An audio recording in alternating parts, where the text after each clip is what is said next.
Hello friends, science special series को हम आगे बढ़ाते हैं।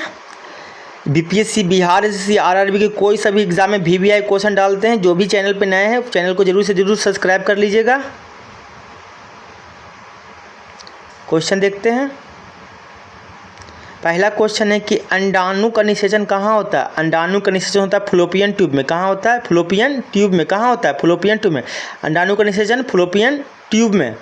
अगला क्वेश्चन है कि आरएनए का मुख्य कार्य क्या है। तो प्रोटीन का संश्लेषण। आरएनए का मुख्य कार्य क्या है? मुख्य कार्य बोलेगा तो प्रोटीन का संश्लेषण। प्रोटीन का संश्लेषण। रक्त में आरबीसी के बढ़ने से कौन सी स्थिति बन जाएगी? रक्त में अगर आरसीबी बढ़ जाएगी तो कौन सी स्थिति बन जाएगी? पॉलीसाइथीमिया। पॉलीसाइथीमिया। पॉलीसाइथीमिया।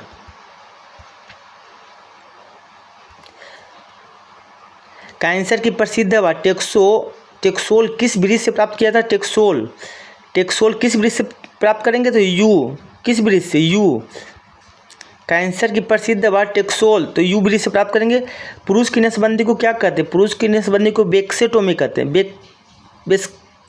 वेस्केटोमी। और स्त्री की नसबंदी को ट्यूबेटोमी। दोनों इंपॉर्टेंट है।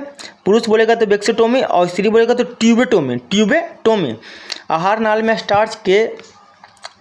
में स्टार्च के पाचन में अंतिम उत्पाद क्या होता है? अंतिम उत्पाद होता है माल्टोज। क्या होता है? माल्टोज। आहार नाल में स्टार्च के पाचन में अंतिम उत्पाद तो माल्टोज। अगला क्वेश्चन है मानव जगत का सबसे बड़ा संघ। मानव जगत का सबसे बड़ा संघ है आर्थ्रोपोडा। कौन है? आर्थ्रोपोडा। अगला क्वेश्चन है कि गैस वेल्डिंग एवं फलों की कृत्रिम रूप से पकाने के लिए किसका प्रयोग किया जाता है? तो एसिटिलीन का। किसका प्रयोग करेंगे? एसिटिलीन का। गैस वेल्डिंग एवं फलों की कृत्रिम रूप से पकाने के लिए किसका प्रयोग करेंगे? तो एसिटिलीन का। अगला क्वेश्चन है सबसे निम्न कोटि का कोयला पीट कोयला। सबसे निम्न कोटि का कोयला पीट कोयला। सबसे उच्च कोटि का कोयला एंथ्रासाइड। निम्न बोले हैं तो पीट कोयला। सफेद सोना प्लेटिनम कहते हैं। सफेद सोना किसे कहते हैं? प्लेटिनम को कहते हैं।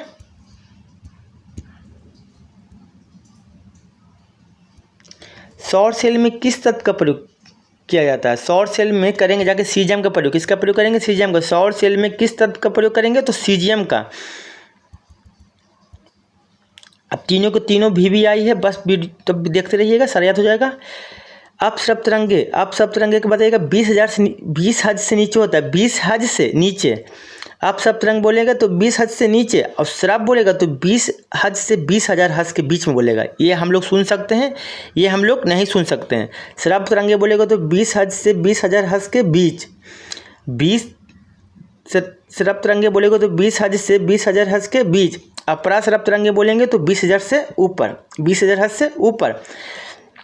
पराश्रप तरंग को कुत्ता, बिल्ली, चमगादड़ सुन सकता है। श्रप तरंग को हम सब सुन सकते हैं, और अपसर्प तरंग को भी हम लोग नहीं सुन सकते हैं। अपसर्प तरंग होता बोलेगा तो 20 हज से नीचे। अपसर्प बोलेगा तो 20 हज से 20,000 हज के बीच।